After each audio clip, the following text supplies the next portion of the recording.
Good morning students. Super conductivity में हम super conductors के बिहेवियर के बारे में स्टडी कर रहे थे। उसके अंतर्गत हम डिफरेंट प्रॉपर्टीज़ को ले रहे थे कि अलग अलग प्रॉपर्टीज़ के लिए सुपर कंडक्टर्स का क्या व्यवहार रहता है। तो देखिए, हमने काफ़ी कुछ गुण इनके स्टडी कर लिए थे।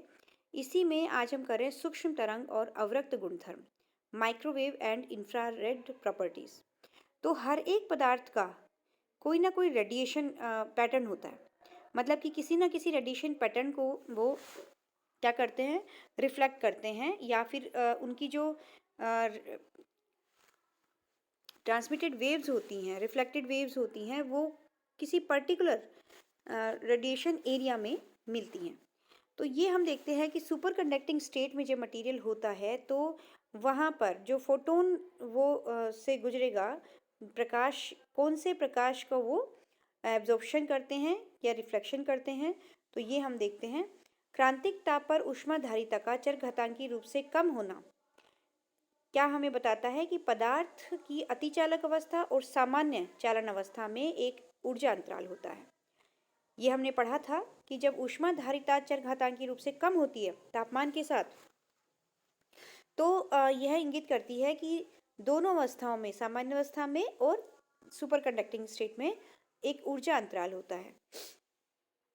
इसका अर्थ यह हुआ कि यदि ऊर्जा अंतराल से कम ऊर्जा E less than Eg, Eg जो है ऊर्जा अंतराल है दोनों अवस्थाओं के बीच का, अगर इस ऊर्जा अंतराल से कम ऊर्जा का फोटोन पदार्थ के ऊपर गिरता है, कब गिरता है? जब पदार्थ अपनी अति चालन अवस्था में है। अर्थात T जो है, पदार्थ कौन से टेम्परेचर पर है? जब उसका तापमान क्रांतिक ताप से कम है, T लेस देन Tc है, और उस कंडीशन में पदार्थ के ऊपर एक फोटोन आपतित हो रहा है जिसकी ऊर्जा Eg से कम है, ऊर्जा अंतराल की ऊर्जा से कम है। तब यह फोटोन पदार्थ के द्वारा अवशोषित नहीं होगा, क्योंकि इसकी ऊर्जा कम है, तो यह फोटोन क्या होगा, पदार्थ के द्वारा अवशोषित नहीं होगा। लेकिन और अवशोषित नहीं होगा और पदार्थ की प्रतिरोधकता लगभग शून्य ही रहेगी और पदार्थ अतिचालन अवस्था में ही रहेगा, कंडक्ट नहीं करेगा। लेकिन क्या अगर पदार्थ के ऊपर एक ऐसा फोटोन आपतित किया जाए जिसकी ऊर्जा Eg से ज़्यादा है, मतलब कि क्या है, सामान्य अवस्था की ऊर्जा, सामान्य जो अवस्था है, स्टेट है, उसकी ऊर्जा के इक्विवेलेंट है अगर, या उसकी ऊर्जा से ज़्यादा है, तो पदार्थ इस आपतित फोटोन को अवशोषित करेगा। और जब इस फोटोन को अवशोषित करेगा तो पदार्थ जो अतिचालन अवस्था में है एट प्रेजेंट, उसके इलेक्ट्रॉन्स उस ऊर्जा को ग्रहण करके इस Eg को, जो ये Eg है, Eg क्या है, ऊर्जा अंतराल है, इस ऊर्जा अंतराल को पार कर जाएंगे, पार करके सामान्य अवस्था में पहुंच जाएंगे। और जब सामान्य अवस्था में पहुंच रहे हैं तो वहां से चालन, विद्युत का चालन होगा, और इसका अर्थ ये हुआ कि उसकी प्रतिरोधकता में इंक्रीमेंट होगा, प्रतिरोधकता बढ़ जाएगी। तो इस स्थिति में अतिचालक पदार्थ सामान्य चालन अवस्था में आ जाएगा। उदाहरण के लिए अगर एल्यूमिनियम की हम बात करें, उदाहरण के लिए एल्यूमिनियम के लिए अगर 0 केल्विन ताप पर ऊर्जा 3.5 kBTC है तथा Tc की वैल्यू 0 केल्विन ताप पर, मतलब कितने बिल्कुल एब्सोल्यूट 0 केल्विन टेम्परेचर की हम बात कर रहे हैं, और वहाँ पर एनर्जी कितनी है एल्यूमिनियम के लिए, 3.5 kBTC, और Tc की वैल्यू क्या है, 1.18 kelvin. Tc is what, Tc is it's critical temperature. इस ऊर्जा अंतराल के तुल्य फोटोन की आवृत्ति कितनी होनी चाहिए? तो न्यू इक्वल्स टू होता है E upon h, because Planck के लॉ के according E equals to h nu होता है। तो यहाँ से अगर हम न्यू की वैल्यू निकालेंगे तो ऊर्जा की वैल्यू पुट करेंगे इसमें, और यहाँ से न्यू की वैल्यू हमारे पास आ रही है 8.16 इंटू 10⁻10 हर्ट्ज। तो ये जो अतिचालक पदार्थ है एल्यूमिनियम की हम बात कर रहे हैं, तो एल्यूमिनियम कौन सी आवृत्ति के रेडिएशन को एब्जॉर्ब कर पा रहा है? तो ये फ्रीक्वेंसी या ये जो रेडिएशन का परास हमें बता रहा है, ये है न्यू की वैल्यू 8.16 इंटू 10⁻10 हर्ट्ज। और यह आवृत्ति सूक्ष्म तरंग परास में है, माइक्रोवेव रीजन में है। ये कुछ अतिचालक जिनका ऊर्जा अंतराल अधिक होता है उनके लिए आवृत्ति परास, अवरक्त परास में होता है। जिनके लिए ऊर्जा अंतराल ज़्यादा होगा उनके लिए और भी हाई फ्रीक्वेंसी का फोटोन ये एब्जॉर्ब कर पाएंगे, तो और हायर साइड में ये शिफ्ट हो जाएगी, तो that is in infrared range, जैसे कि नायोबियम और पीबी। तो इस तरह के कुछ तत्व होंगे जिनका ऊर्जा अंतराल और भी ज़्यादा होगा। तो ये ऊर्जा अंतराल का हम आइडिया लगा पा रहे हैं कि पर्टिकुलर रीजन का रेडिएशन ही ये एब्जॉर्ब कर पाएंगे, तो इसलिए इनके बीच में ऊर्जा अंतराल होता है। यहाँ से हम इसे जस्टिफाई कर सकते हैं। नेक्स्ट देखिए समस्थानिक प्रभाव। तो देखिए ये प्रभाव क्या बताता है। मैक्सवेल और रेनॉल्ड ने 1950 में जब एक्सपेरिमेंट्स किए इन पदार्थों के ऊपर, तो देखा कि इनका जो क्रिटिकल टेम्परेचर होता है वो इनके आइसोटोप्स के मास के ऊपर डिपेंड करता है। मतलब कि पदार्थ का अगर कोई अलग समस्थानिक अगर हम लेते हैं, तो समस्थानिकों का द्रव्यमान डिफरेंट डिफरेंट होता है, और उनके लिए एक ही तत्व के अलग अलग समस्थानिकों के लिए टीसी की जो वैल्यू है वो भी अलग अलग प्राप्त होती है।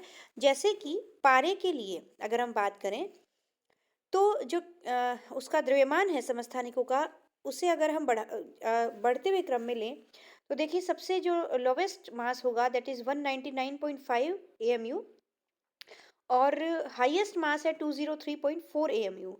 इनके लिए जो टीसी की वैल्यू आई वो आई, जो लोअर मास था उसके लिए तो आई ज़्यादा 4.185 केल्विन, और जो हायर मास था जो हैवी था समस्थानिक 203.4 AMU वाले मास के लिए क्रांतिक तापमान की वैल्यू आई 4.146 केल्विन। अर्थात जैसे जैसे मास बढ़ता है वैसे वैसे टीसी की वैल्यू क्या होती है, कम होती है। ये एक ही पदार्थ के अलग अलग समस्थानिकों की बात हम कर रहे हैं। तो क्रांतिक ताप के एक ही तत्व के समस्थानिकों के द्रव्यमान पर निर्भरता को हम इस तरह व्यक्त कर सकते हैं। हमने मान लिया कि टीसी की जो निर्भरता है वो डिपेंड कर रहा है मास की इन्वर्सली प्रोपोर्शनल है, लेकिन मास की कितनी घात के इन्वर्सली प्रोपोर्शनल है ये हमें नहीं पता, तो इसको हमने अल्फा मान लिया यहाँ पर। तो टीसी हो गया नियतांक बटा एम की पावर अल्फा, क्योंकि इन्वर्सली प्रोपोर्शनल है, तो हम m की पावर अल्फा को ले जाएंगे लेफ्ट हैंड साइड में, तो ये इक्वेशन बन गई m raise to power alpha upon into T C equals to constant. इसे अल्फा को आइसोटोप इफेक्ट कोफिशिएंट कहते हैं। अधिकांश अतिचालकों के लिए अल्फा की वैल्यू प्रैक्टिकली क्या देखी गई, 0.45 टू 0.5 के बीच में पाया गया। तो देखिए कुछ यहाँ जो टेबल दी गई है इसमें कुछ एलिमेंट्स के लिए अल्फा की वैल्यू निकाली गई है। जिंक के लिए 0.45 आप देख सकते हैं कि अप्रोक्सीमेट ये 0.5 के सराउंडिंग ही है। इसको ये जो समस्थानिक प्रभाव है ये क्या हुआ, एक ही तत्व के भिन्न भिन्न समस्थानिकों का क्रांतिक ताप भिन्न भिन्न पाया जाना ही क्या कहलाता है, समस्थानिक प्रभाव कहलाता है। तो ये हमें अच्छे से लर्न होना चाहिए कि समस्थानिक प्रभाव क्या होता है। अब देखिए इसका अल्फा की वैल्यू हम निकालते हैं। क्योंकि जालक में समस्थानिक आयनों के द्रव्यमान का अधिक होना, तो अभी हम ये चीज़ देखते हैं कि जब द्रव्यमान बढ़ रहा है तो टीसी की वैल्यू कम क्यों हो रही है। तो द्रव्यमान जब अधिक होता है तो जालक कंपन की आवृत्ति कम होगी, क्योंकि मास अधिक होने से जो राउंड्स होंगे या ऑसिलेशंस होंगे उनमें कमी आएगी। हल्का पार्टिकल ज़्यादा ऑसिलेट कर सकता है, लाइट पार्टिकल हैवी पार्टिकल कम ऑसिलेट करेगा, तो इससे उसकी आवृत्ति में कमी आएगी। अतः क्रांतिक ताप की समस्थानिक द्रव्यमान पर निर्भरता यह प्रदर्शित करती है कि तत्व की अति चालकता इलेक्ट्रॉन फोनोन अन्योन्य क्रिया के कारण उत्पन्न होती है। सिंस आवृत्ति का जो कण होता है, जैसे कि प्रकाश का सबसे छोटा पार्टिकल हम फोटोन को कहते हैं, इसी तरह से ध्वनि का या जो ऑसिलेशंस के लिए सबसे छोटा पार्टिकल हम देते हैं वो फोनोन की बात करते हैं। तो इसका मतलब ये हुआ कि क्रांतिक ताप की समस्थानिक के द्रव्यमान पर जो डिपेंडेंसी है उसके लिए हम क्या कहेंगे कि तत्व की अति चालकता जो इलेक्ट्रॉन है, ये जो अति चालकता के लिए उत्तरदायी जो इलेक्ट्रॉन होंगे वो फोनोन से इंटरेक्शन करते हैं, उनकी फोनोन से इंटरेक्शन हो रही है पदार्थ के अंदर, उस वजह से ये जो टीसी है अति चालकता के लिए तो टीसी है, और फोनोन किसके लिए हो गए, ओसिलेशंस के लिए हो गए। तो देखिए ये दोनों एक दूसरे पर डिपेंड कर रहे हैं, तो ये इंटरेक्शन होती है इलेक्ट्रॉन और फोनोन की। तो ये इसका जो ये अभिकल्पना है, जो अभिधारणा है, इसका यूज़ किया 3 साइंटिस्ट हुए थे, बार्डिन, कूपर एंड श्राइफर। इनको अक्यूमुलेट करके बीसीएस में बोला जाता है। बीसीएस ने इसके ऊपर एक थ्योरी दी 1957 में, जिसे quantum theory of super conductivity कहा जाता है, जिसके अनुसार अतिचालक पदार्थ का क्रांतिक ताप टीसी वो डिबाई टेम्परेचर थीटा डी के अनुक्रमानुपाती होता है। जब आपने ऊष्माधारिता पढ़ी होगी या स्पेसिफिक हीट के बारे में पढ़ा होगा सॉलिड्स में, तो वो हाँ अपने डिबाई टेम्परेचर थीटा डी के बारे में पढ़ा होगा। और according to theory of Debye of heat capacity, Debye ताप जो होता है थीटा डी, वो फोनोन के वेग के अनुक्रमानुपाती होता है, और फोनोन वेग व्युत्क्रमानुपाती होता है रूट एम के, मतलब कि तत्व के द्रव्यमान के रूट के वर्गमूल के वो व्युत्क्रमानुपाती होता है। तो एक तरीके से थीटा डी भी व्युत्क्रमानुपाती हो गया एम की पावर हाफ के, और टीसी जो क्रांतिक ताप है जो कि थीटा डी के अनुक्रमानुपाती है, वो भी व्युत्क्रमानुपाती हो गया एम की पावर हाफ के। तो यहाँ से ये जो इक्वेशन आ रही है एम की power half T C equals to नियतांक, इक्वेशन नंबर 2, और यहाँ से जो इक्वेशन नंबर 1 आ रही है, ये सिमिलर हैं, इसलिए यहाँ पर अल्फा की वैल्यू हम क्या पुट कर सकते हैं, हाफ पुट कर सकते हैं। एक तरीके से अल्फा की वैल्यू क्या हो गई, हाफ हो गई। तो ये जो समस्थानिकों के द्रव्यमान की निर्भरता है, या हम कहेंगे टीसी की जो निर्भरता है मास के ऊपर, वो इस तरह से दी जाएगी कि क्रांतिक ताप मास के वर्गमूल के व्युत्क्रमानुपाती होगा।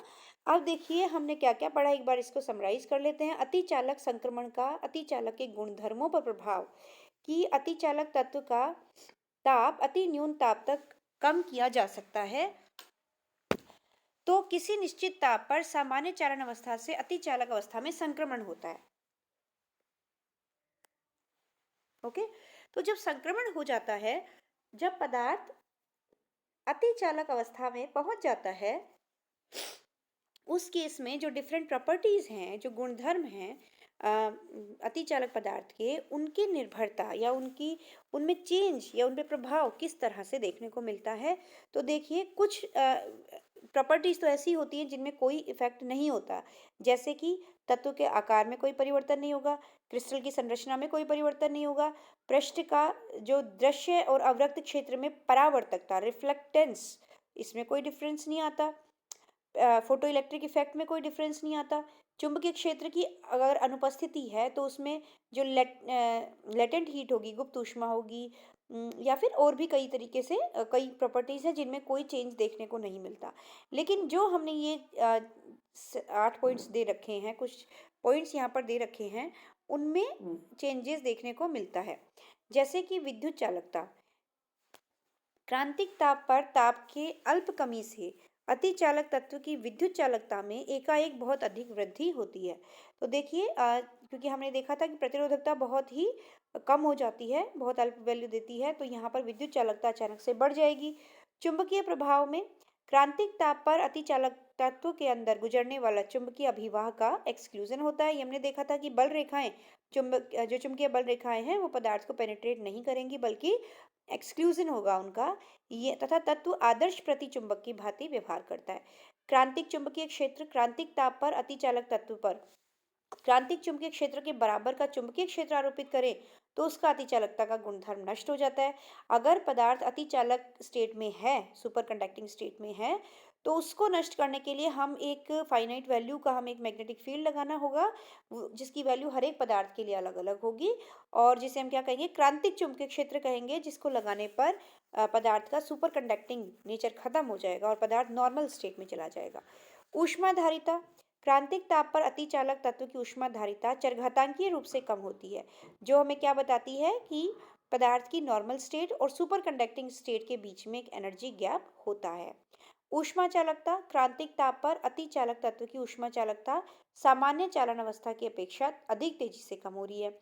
इसी तरह एंट्रोपी भी क्या हो रही है, तेजी से कम होती है तापमान के साथ। इसका मतलब सुपर कंडक्टिंग स्टेट मोर ऑर्डर्ड स्टेट है। ताप विद्युत प्रभाव, क्रांतिक ताप पर अतिचालक अवस्था में सभी ताप विद्युत प्रभाव विलुप्त हो जाते हैं। ताप विद्युत प्रभाव है, प्रकाश विद्युत प्रभाव नहीं है। प्रकाश विद्युत प्रभाव तो चेंज नहीं होगा, वो भी रिप्रेजेंट करेगा और वो भी शो करेगा, दोनों ही स्टेट में ताप प्रकाश विद्युत प्रभाव शो होगा, लेकिन ताप विद्युत प्रभाव शो नहीं करेगा।